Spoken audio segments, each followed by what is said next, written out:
long, long time ago, in a place where the sun never shone and love was scarce, there was a dark and sad yellow kingdom, a kingdom called treacherous inhumanity.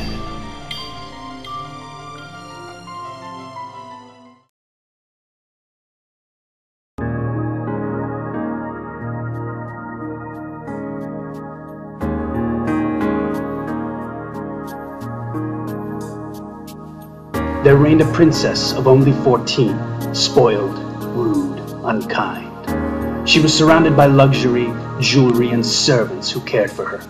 But her most loyal servant was always by her side, a servant who shared her same face.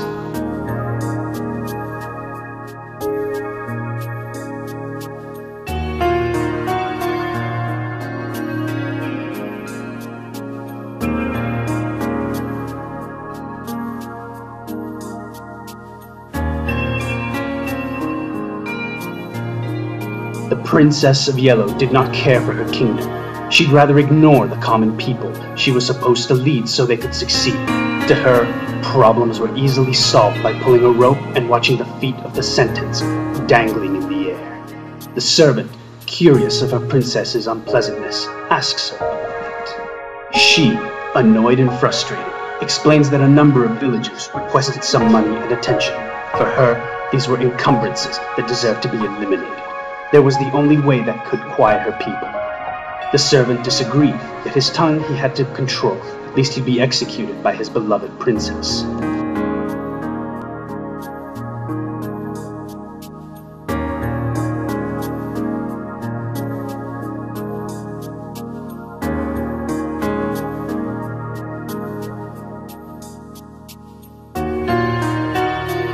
The princess looked at her servant, and with a powerful yet sweet tone, a tone she used only for him, asking that they both make ready for regular shopping. The servant, confused by the request, questions his princess' command, since he considered it far more important to solve the kingdom's dilemma. She answers with a bored, almost egocentric tone, that it was nothing to worry about, and it was only a shopping trip.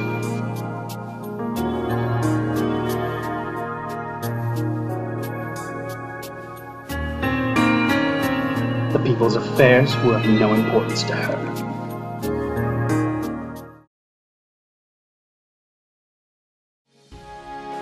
That morning, the princess and the servant decided to take a trip throughout the woods to purchase some goods. To her, everything was perfect. What with her beautiful castle and her loyal servant, the only thing left for her to have was her true love.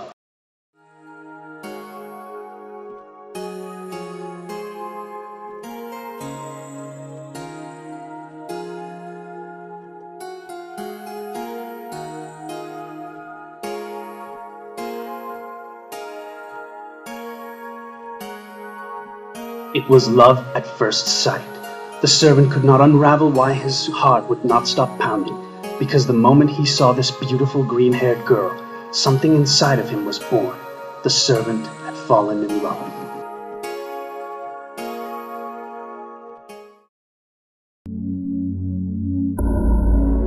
The princess, absorbed in her own reflection, notes that her loyal servant was distracted with a silent sigh leaving his lips. She notes that there was something wrong with her attendant. Not being able to withstand and her curiosity, she decided to ask about this remoteness of his.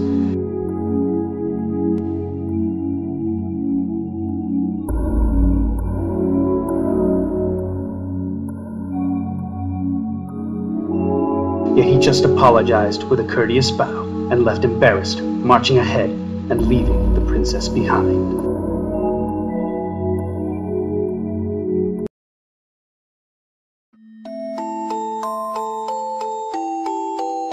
Unable to stop strolling at her will, the princess shows her displeasure for her servant's distraction.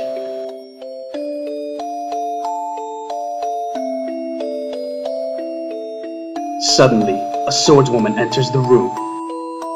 The princess stares, unpleased and almost disgusted. The swordswoman of red tries to ignore this and intends to speak, as if to justify her presence. It seemed that the Princess of Yellow was extremely furious, and she would take it on the first person she saw, and unfortunately for the swordswoman of red, this was as her. The swordswoman of red tried to calm herself, wiping the tears off of her eyes and trying to control her voice. She explained her problem to the princess. Her husband was dying, and the princess was the only person with the medical means to help.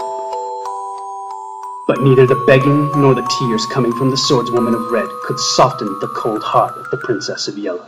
Moreover, the princess, sick of hearing this woman whine, orders her to leave and never come back unless she was required for a mission. Without a second thought, the princess exits the room, leaving her most loyal swordswoman of red behind. The princess was calmer now that she vented her anger on someone else.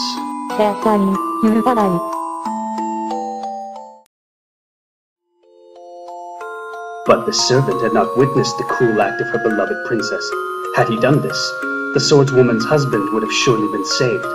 However, he had stayed in his room instead, his mind set on the beautiful green-haired girl he had seen at the woods.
She would not sleep without listening to one of her servant's stories. He knew this, but loved to see her ask for them.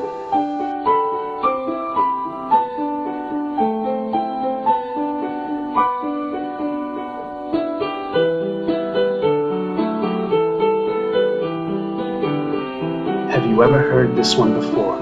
Write your wish on a scroll.